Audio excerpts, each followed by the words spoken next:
Enoch lived so closely to God that, instead of facing death, he was taken directly to heaven. He is known as the man who did not die, a biblical mystery that transcends generations and continues to inspire us to this day. In the beginning, the world was still a young land, pulsing under the weight of the first human generations, who were closer to God than any future generation would be. But as time went on, humanity began to drift away, day by day, from the essence of the one who had created them. The descendants of Adam and Eve were now spreading across the land, multiplying and building their lives.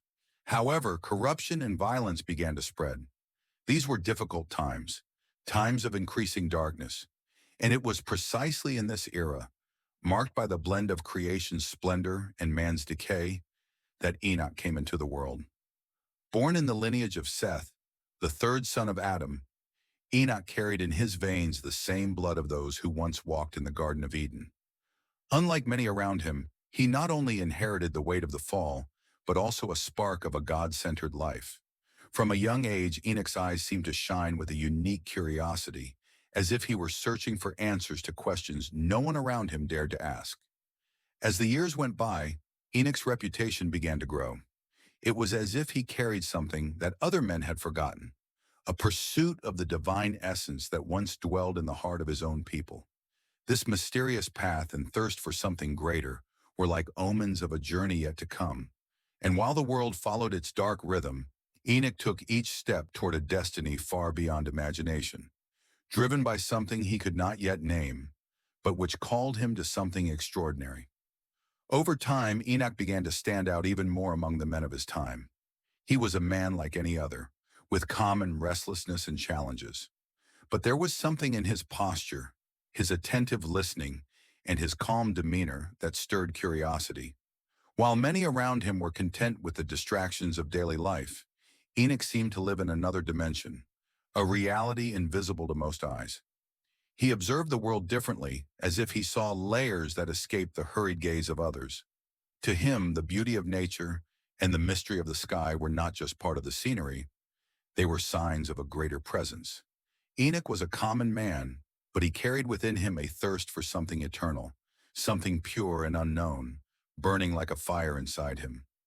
Deep down, he knew the world had a purpose beyond what his eyes could see, and that there was a creator behind it all, waiting to be discovered, in the silence of starry nights or under the shadow of trees at dusk. Enoch meditated in search of answers. He felt drawn to a communion no one around him understood. Other men saw him as eccentric, perhaps even distant.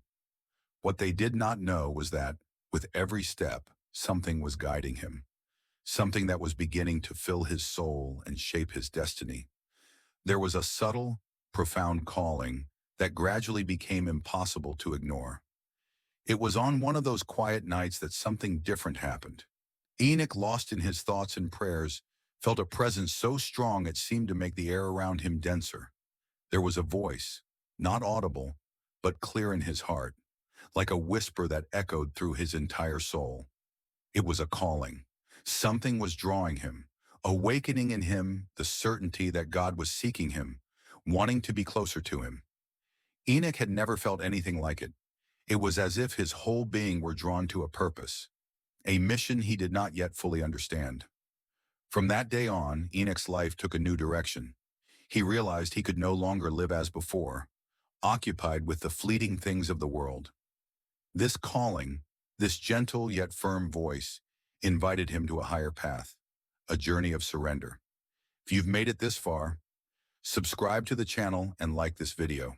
It was not easy, for he knew that this path would distance him from the common life of other men. But Enoch was determined. He felt this journey was bigger than him, bigger than anything he had ever known. And so in silence, he began to walk this path, seeking to live each day in the presence of God. With every step, Enoch felt he was closer to uncovering the mystery of this calling.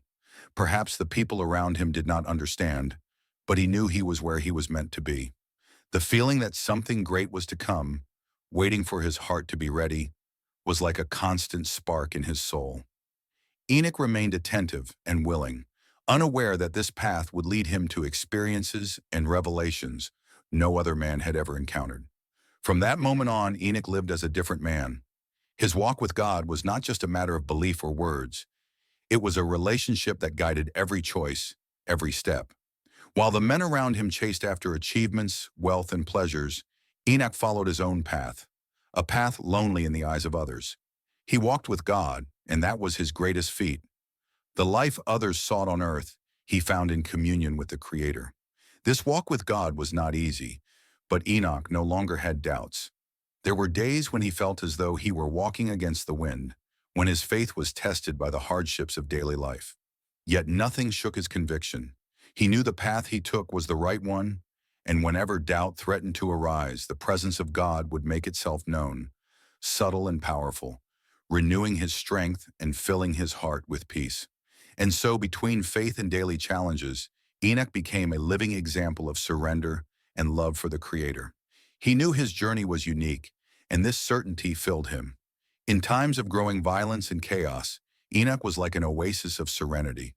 Wherever he went, his presence left a mark, like a ray of light cutting through the shadows.